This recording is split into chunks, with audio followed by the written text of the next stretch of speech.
From Matthew chapter 5, starting at verse 1, just to kind of recap, it says, "Now when Jesus saw the crowds, he went up on a mountainside and sat down. His disciples came to him and began to teach them. He said, 'Blessed are the poor in spirit, for theirs is the kingdom of heaven. Blessed are those who mourn, for they will be comforted. And blessed are the meek, for they will inherit the earth.' And our focus today, blessed are those who hunger and thirst for righteousness, for they will be filled." Hey, speaking of Brandon and blessings, you like that segue?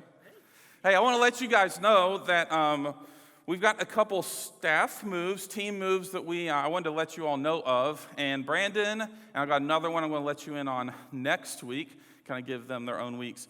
Brandon will be joining us as an entire ministry, church and school and all the things full time. He actually started a couple weeks ago. And So if we talk about investing in the next gen and being so strategically aligned for the future, we want to put our money where our mouth is. And this is one of the pivotal things. Brandon's been awesome. Get to know him more and his family more and more, but his role will be much the same at the church, and the other piece is going to be teaching a couple Bible classes at the school and just creating a bridge there in a way that can really go deep into what we're all about. And I'm really thankful for him. We're not that different in age, but I'm proud of him in a way of the sort of personal moves that he did to align his life to where he senses his purpose and future is in. So there's stuff there that just matters. So we're so glad for it, Brandon. So glad for Lily. And I wanted to say that today as we get going. So you'll see him around more. He may be sliding into your DMs a little bit more often for church things, in a very healthy, platonic way. So here we are, help us Jesus. We are 9 weeks into this series on the Sermon on the Mount, Jesus' manifesto. And whether this is your first week here, peeking in person or online, or you've been with us every step of the journey, I'm so glad that you're here. It's such a big welcome. And I can't think of a better set of teaching and scripture in light of all that we've been through over the last year and a half, culturally, socially, and as a church family. And just kind of the season of church life that we are in as we're trying to become more of who we are and align our lives. I just can't think of a better set of Jesus' teaching and his vision for life and vision for your flourishing and vision for your forgiveness and wholeness and health and all the things that we can tether our lives to. And because in it, primarily what Jesus is doing is he's just laying out what it really means to be human. He's laying out what it means for you to be you, to become you, and for us to be us and to become who we are meant to be together. He's doing that in light of this framework, this in-breaking reality of the kingdom of God. And it so clearly sets your story in the story. It puts your life in the context of the greater story that God is telling in you and around you and for other people at every level of your being and every level of society. He's putting it and bringing it to a place of shalom, peace, wholeness. It's just beautiful. It's beautiful to me. It is so challenging. And for me personally, these 9 weeks so far, they've been challenging. They've been rewarding. They've been a bit disorienting, and they've also been reorienting. You go from a bad prescription on a pair of glasses to a better one. It's been that in the eyes of my life a little bit. It's been simple and complex. It's been beautiful. It's been broken. It's been straightforward, and it's been paradoxical. In all of that, and then sometimes it's been all of it at the same time. And what we have and what we will continuously rediscover is that the way of Jesus is the way of the kingdom. And the way of the kingdom always leads to the soul-satisfying, healing, restorative, identity-forming, good life that God has for each and every one of you.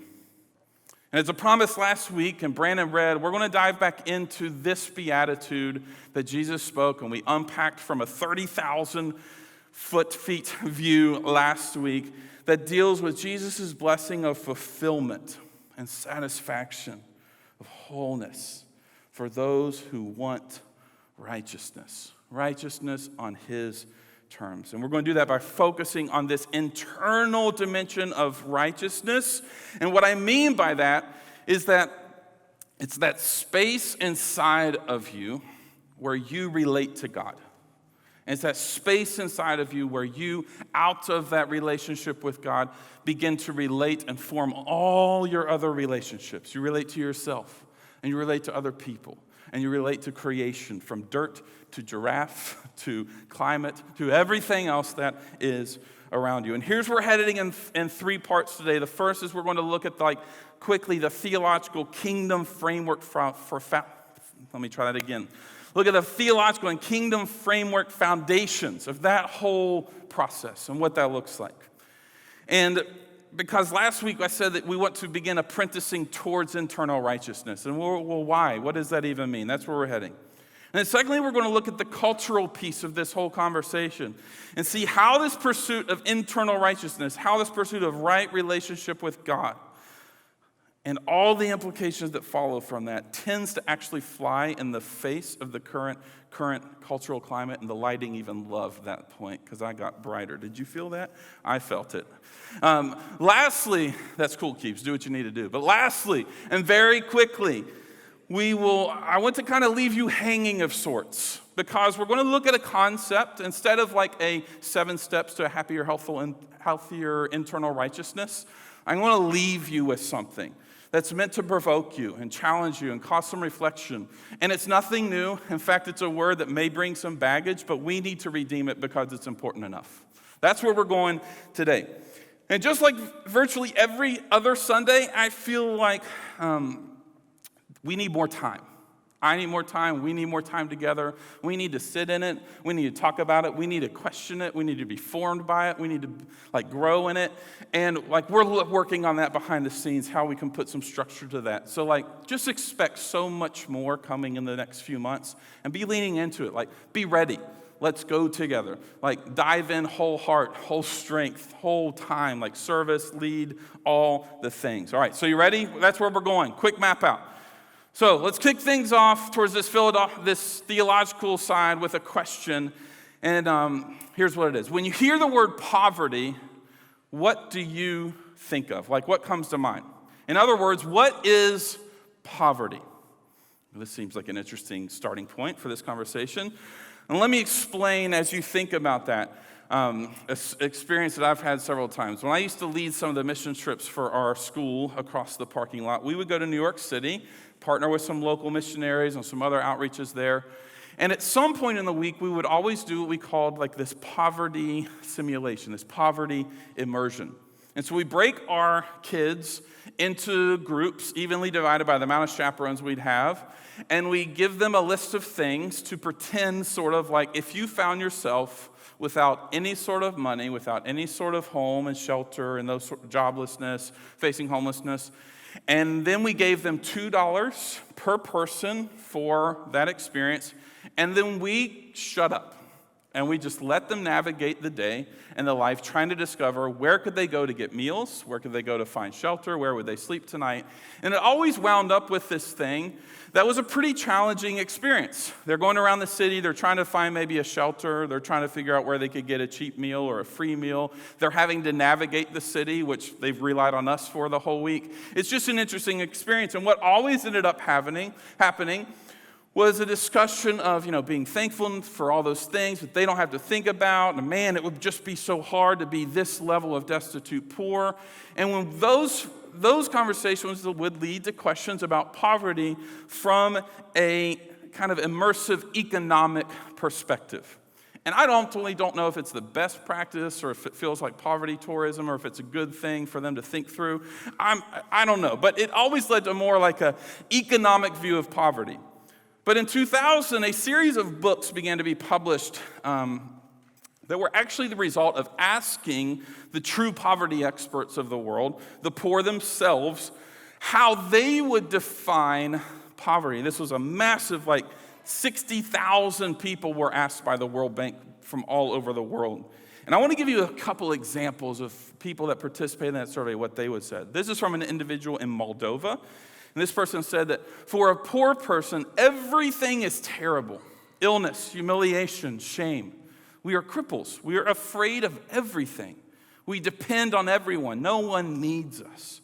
We are like garbage that everyone wants to get rid of.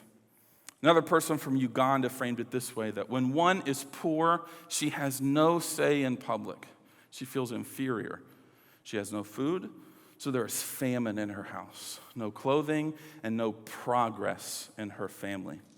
And finally, a voice from Vietnam says this, that if you are hungry, you will always be hungry. If you are poor, you will always be poor. Thousands of other examples I could have brought to you today. But when you and I hear the economically poor of the world define poverty by talking in terms of shame and inferiority and helplessness and humiliation and depression and social isolation and voicelessness, like we have no choice but to begin to realize that poverty is much more than economics. And it's more than money in the bank and upward financial mobility and personal spending power. It is deeper, it is more fundamental, and dare I say, it is more eternal, and I promise I am going somewhere really pivotal with this. Really, here's where that comes together. Poverty is just front and center in this beatitude because it is in the very essence of righteousness. When you and I understand that righteousness is fundamentally about relationships, we have to deal with a poverty that we actually carry. And for those of us that don't truly know what it is like to be economically poor, we struggle to get at that deeper truth. That the fundamental poverty, like this is leveling the playing field for every single one of us, regardless of what is sitting in your checking account right now. The fundamental poverty of our lives and of the world. It's people, it's systems, it's institutions, like all of it. Realizing that people affect systems and systems affect people. The fundamental poverty of our lives is the result of broken relationships. And to say it more theologically, the fundamental poverty in your life begins with a poverty of relationship with God that flows then into every other relationship that you have. This is what I mean by a poverty of righteousness. And for you and me to begin to practice the way of Jesus towards internal righteousness, we must become fully aware of our poverty in the four essential God-designed relationships that are the building block of our lives. Your relationship with God, your relationship with yourself, your relationship with others, and your relationship with the rest of creation. In the book When Helping Hurts, Brian Myers, a leading Christian development author, describes the fundamental nature of poverty this way. He said that poverty is the result of relationships that do not work, that are not just, that are not for life, that are not harmonious or enjoyable. Poverty is the absence of shalom in all of its meanings. So track with me for a second. Let's land this first dimension. If poverty at its most fundamental level is rooted in the brokenness of those four foundational relationships, then I ask you, who are the poor? It's all of us. Because we all start from this equal point of brokenness. And along with that brokenness, that poverty is a deep dissatisfaction, a deep frustration, a deep emptiness. And the good news of the kingdom that Jesus is saying, there's a blessing attached to finding fulfillment when you crave, when you chase down, when you hunger and thirst for righteousness. What he is laying out here is that we don't have, and no one else has to stay broken in those four areas. But we can grow and change and integrate and heal and become whole and get our identity settled and live from the place of love as a result of it. That's the blessing. And so check this out. If you are willing to say that it is all of us who suffer poverty in those four foundational relationships, if you're saying we at least start with some sort of poverty in our relationship with God, and then we struggle with the brokenness with ourselves and with others and the rest of creation, if you are willing to start there, then you and I are ready to begin to discover the blessing. The blessing. It's not a blessing if we don't realize that brokenness. We are ready to step into the blessing of finding identity and integration and wholeness and wellness because you want righteousness and you're apprenticing towards it. Does that make sense? Like all of that starts with that internal dimension, a relationship with God, from salvation, from theologically justification, and then moving out from there. And what's my point? Why am I starting here? This seems a little off topic, Matt. I get it. What I'm saying is that to hunger and thirst for righteousness as a family, as individuals, and us collectively as a community of apprentices following after Jesus right here and now. To hunger and thirst for righteousness is to crave the end of poverty in all of its forms, internal and external, individually and systemically, economically, politically, socially, religiously, relationally, like all of it. It is the way of the kingdom, the way of Jesus founded on right relationship that does that work. And it starts with internal righteousness. Does that make sense? We have some brokenness that we bring into the world. We have some brokenness that we live with. And there are aspects, if we're not being real about that, then all we're doing is spinning in the mud. Because the blessing for craving right relationship and relationship with God has to begin with a framework that says, we need it. We can't do it on our own. No amount of money, no amount of power, no amount of influence, no amount of followers, no amount of settled, no amount of books you read, no amount of accomplishment, success, no amount of anything will fill and solve that. And so let's bring that into the cultural dimension. Let's bring that into like what's happening around us. Think of like culture as this ecosystem that you and I share, and we have to figure out how to be flourishing and healthy in the midst of it in the way of the kingdom. And give me a few minutes. Like, can I get your promise that you'll give me some grace for a moment to turn on my seminarian, like cultural missiological hat for a second? And like, we're going to point out some stuff. And then you'll be like, man, that makes a lot of sense. Then you look at the person beside you, you're like, you got a problem. And then you're like, yeah, I got a problem too. And then we're ready to go. That makes sense? All right, so let's go. So here we find ourselves in an interesting moment. We find ourselves right smack dab in the middle of what Harvard political scientist Samuel Huntington called a moral convulsion. And he asserts that our moral convulsions are cyclical to about every 60 years. So when you think about the history of America, think like the American Revolution, progressing towards the Civil War, where we then move towards the progressive era at the turn of the century, and then, of course, the Civil Rights Movement in the 60s and 70s. And then what is 60 years later from that? It is 2020, the start of where we are now. And every moral convulsion, says Huntington, is marked by a few common denominators. He said that there is widespread sense of moral decline and disarray. There's a lot of distrust in institutions in general and in leaders particularly. He says there's a lot of contempt for elites and those in power. And then what happens is a new generation comes along with this new moral zeal and passion and excitement to make the world a better place. And as they come to power, they change the moral topography of our nation, but only after a period of conflict, i.e., last year's election cycle. Does this resonate with any of you? And Huntington predicted in 1981 that the next moral convulsion would hit right around the year 2020. And how this looks and how this feels is interesting. Because I'm going to say it this way. Sounds complicated, but you'll get it. Is that America is becoming both more moral and more immoral at the same time right now. Okay. More moral and more immoral at the same time. And while I certainly wouldn't champion every aspect of it, the sort of social reckoning of last summer was a long time coming for some legitimate reasons. But we're also becoming more moral in that way. More moral, particularly in the area of human rights, which brought about that sort of fervor of last summer. At the same time, we're also becoming more immoral at the same time. Like pick your metric and you can insert that in there. But one of the main things that comes to mind, of course, the sexual revolution on the left and the colossal breakdown of integrity on the right.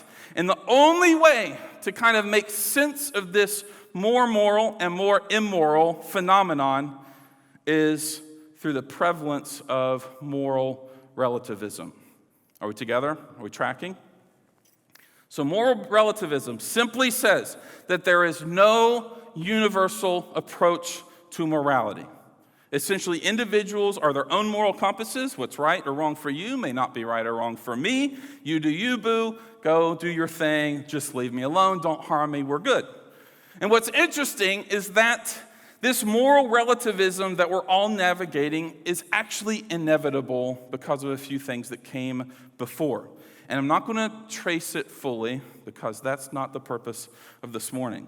But if I were to go all the way back and then get all the way to where we're heading in a few minutes, I want to tell you the end from the beginning and realize that while there is good fruit and while there are some good intentions behind it, the sort of cultural view of virtue and morality and human rights and all the culture war battles we're seeing right now, they're inevitably empty. They're ultimately not going to be satisfying to the degree that will heal the poverty and the brokenness of these core relationships that we so desperately need. And really, it's a product of a few things. One is like this Darwinian power structure and ethics. So you begin, track with me, you begin with this idea that there is no creator, no creation. There's no sacred order to align your mind and body to. No design or intent in the universe from a loving creator, God that created you for relationships of love and harmony with him and with one another. No. It's just survival of the fittest and the propagation of the species. And then that gets mixed up today towards this more postmodern view, into postmodernism. And postmodernism, the basic idea is that there are no absolutes, okay, which in itself is an absolute. It's a logical fallacy. It fails right from the start. And then those things kind of get all mixed up. It's all going into this cultural bowl of history and people and economics and systems and choices and views of God and science and politics. All of this is getting stirred up under some sort of power analysis, because as that view goes, not only now is all morality just a social construct created for the propagation of the species, but truth itself is a form of power used and abused by social groups, in particular by elites and religious folk like us, to oppress other social groups, in particular those on the margins. That's how that view goes. But the real problem in all that, the real problem is at the next level, we get to what we're feeling and experiencing right now. Because the real problem here is that moral relativism is the first step towards what a lot of social scientists right now are calling moral anarchy. And that means each person is free to decide not just right and wrong in a social cultural view context, but we are now getting down to the nitty-gritty of defining good and evil underneath all that for ourselves. And this should sound like nothing new. As apprentices of Jesus, this should sound like nothing new. This is actually what the story that we live by, in which Adam and Eve were tempted, and ultimately chose to redefine good and evil on their own terms in order to seize autonomy from God and become their own God. This is the primal temptation. It just has on the clothes and the language and the morals of 2021. This is nothing new. This is nothing new. The result of this moral anarchy at an external level is the culture wars and the sort of political tribal fighting that on January 6th, it literally comes into literal violence.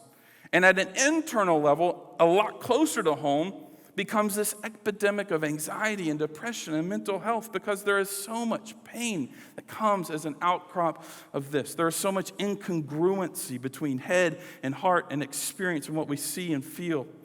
And most people in our culture, on both the left and the right now, and in an increasing number, and even in an increasing number of younger Christians, live now by a moral code that simplified basically says, follow your heart. Follow your inner intuitions, feelings, and desires, because they will tell you right from wrong and guide you to a happy life. With one caveat. You guys know what that caveat is? Follow it as long as it doesn't harm anybody else. This is moral relativism at a slogan level. But the problem with this is, especially this idea, this slogan of just follow your heart, is that it assumes that it is an accurate barometer to the good life that God has created and put out in front of all of us. That your heart and my heart, it is trustworthy. Not that it is a mixed bag of good desires and bad desires, which it is. Not that it is a mixed bag of the image of God and also the deep poverty of these fundamentally broken relationships.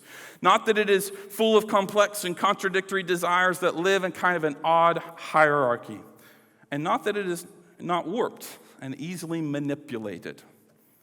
And the problem with the idea that it doesn't harm anybody, where this comes into like its full cultural, it's on the banners, it's on the slogans, it's in our Insta bios, like it's there, it's hashtag. The problem with the idea that it doesn't harm anybody, which, let's be honest, it sounds really, really, really good at face value. Like just live your life and don't harm anybody else. What's the harm in that? You have your truth, you do you, express your free will, define your life by what you want. And as long as it doesn't step on anybody's toes, I guess, what's the problem? It seems okay. The problem with that is that the idea of harm itself requires what? It requires the knowledge of good and evil. As does love. To love someone, by Jesus' definition of love, is to will the good of someone else ahead of yourself, no matter the cost to yourself. And the problem is, again, love, to will the good of another, requires the knowledge of what is good for someone. Love, harm, hate, all require a transcendent source of moral authority, which is exactly what our current cultural climate and value system and political system and the tribal wars and the echo chambers of our social media feeds, they lack. They just lack. And there's this really interesting thing as we get more moral and more immoral at the same time.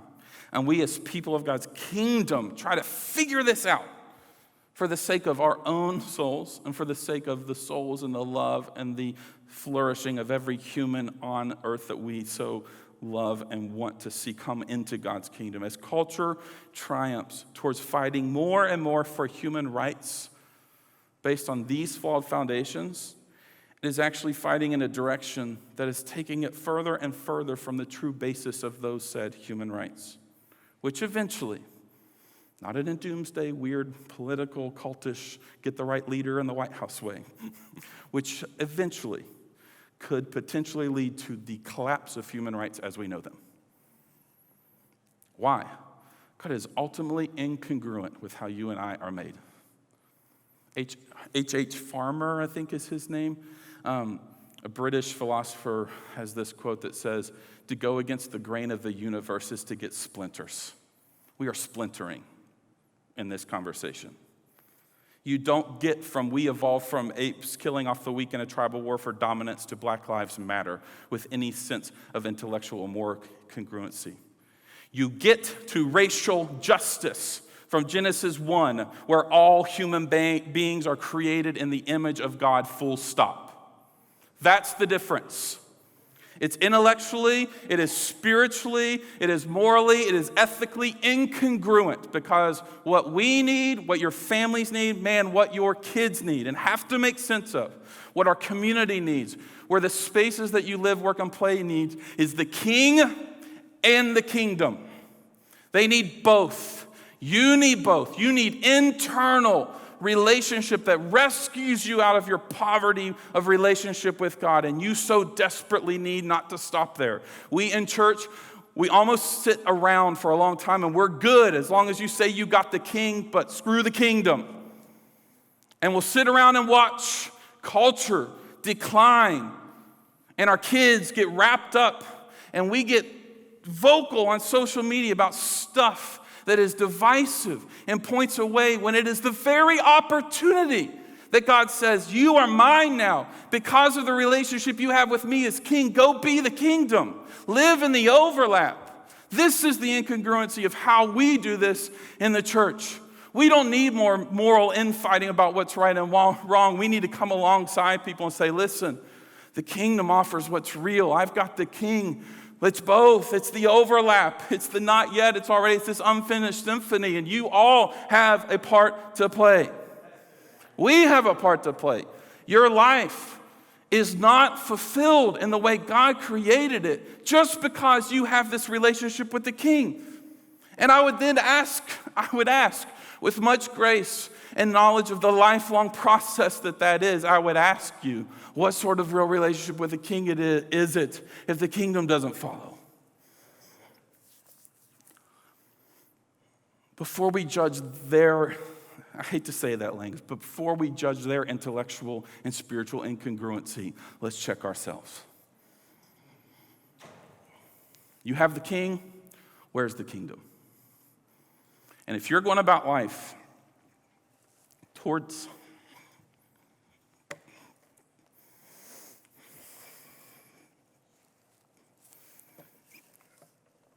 if you have people that you love and people that actually drive you insane because they are virtue signaling and trying to solve these incongruencies outside of the way of the King, there's the purpose of your life. It's not to prove them wrong. It's not to prove their incongruency. It's not to judge them. It's not to virtue signal right back at them. It's not to elect the right person that will fix that for them.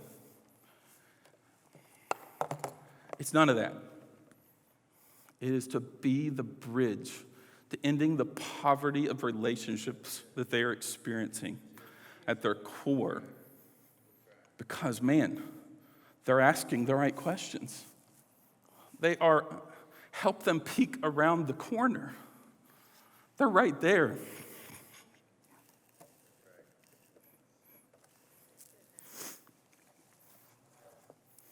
I am so guilty.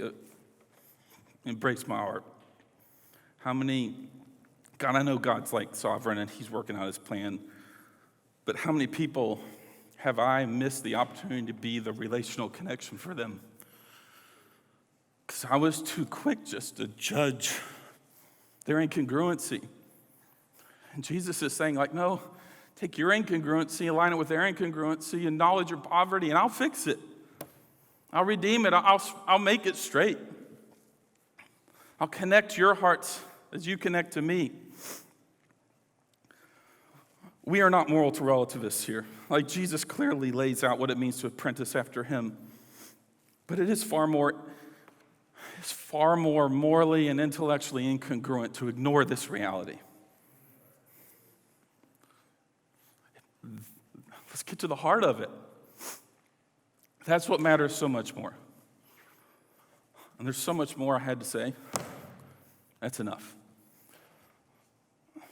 Your lives and my lives and the future of our church together, if it is not marked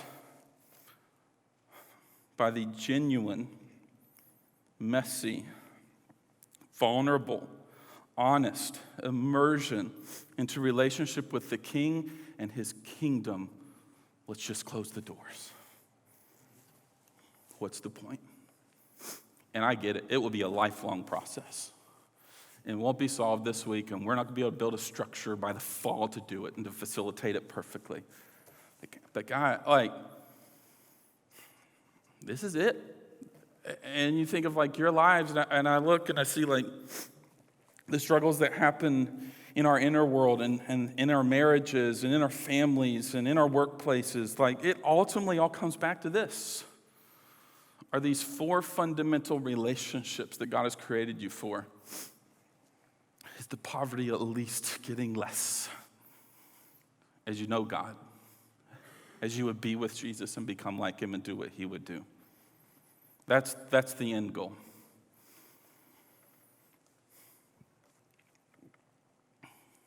We need the King. You need the King. Some of you need to just acknowledge that you need the King of this kingdom and ask for forgiveness and help and ask him to save you and rescue you from your poverty of relationship with him. So you need to start there. So you need to strengthen that. You need to come to terms with it. You need to ask a lot of questions about it. You need to get around people that will encourage you and equip you in it. And you need to be free to explore every dimension of that you need to, the good, bad, the ugly. Some of you need to go there, and some of you need to sit there for 10 years. But others of you that have sat there and you feel pretty settled, where's the kingdom in your life? Where's the kingdom in our life? Where's the byproduct of getting this main thing right? And I don't want to skirt it, and I don't want to build shallow things around here. I don't want to program us to death. I don't care about any of that. And I hope we don't care about that if it's not sourced in the ultimate reality of living in relationship with the King and into the reality of his kingdom. And it's defined for us in this Sermon on the Mount. This is the blessing of fulfillment that comes with righteousness. And to realize that you are full, you can only understand a filling if you understand our emptiness. Will you all stand?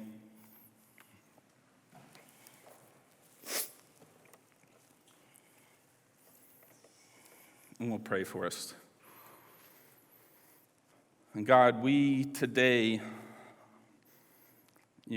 this feels like a holy moment for me. Maybe it's an awkward group of people staring at a guy in his mid-30s crying for some weird reason. It feels a little bit like that myself. But God, in the parts where you are stirring us and challenging us and forming us, I want to begin by confessing where I have missed it, where I've just missed it. God, I pray that we begin humbly from a posture of submission, humbly from a posture of yielding, humbly from a posture of emptiness at the end of our rope, a poverty that says there is nothing outside of you that will fill the parts of my life, that will fill the gaps and the incongruencies. There's nothing that can do that but you. God, we confess today that we need you as the King of our lives. Where we've made ourselves the king of our own kingdoms, forgive us. Help us to become aware of it. Help us to live into it. And help us not to do it for the sake of ourselves, but for the sake of you and for the sake of the people around us. God, I thank you that it is the bridge that you build to us that we sang about this morning that only makes this possible. God, thank you, even if we don't know where to go from here, thank you for the gift of awareness to see it and to know it and begin maybe even to mourn. Maybe we're 3 weeks late to this blessing of mourning. If we're to get to this blessing of righteousness, internal and external, if we're going to get to blessed are those who show mercy, for they will be shown mercy. We acknowledge where we've stopped and we've become the gap. God, I pray as we go from here that you will challenge us, you will guide us, you will encourage us. For those of us or those of you in this room that are bent towards the negative and that are bent towards just beating yourself up, don't go down that path. Help them, Jesus, not to go down that path, but go far enough to recognize our need for you. We need you, God. I need you. We need you. Our community needs you. And we just want to be a bridge that is a part of that story. It's your name we pray. Amen. Amen. Love you all. Let's do it again next week. Part 2 of part 1.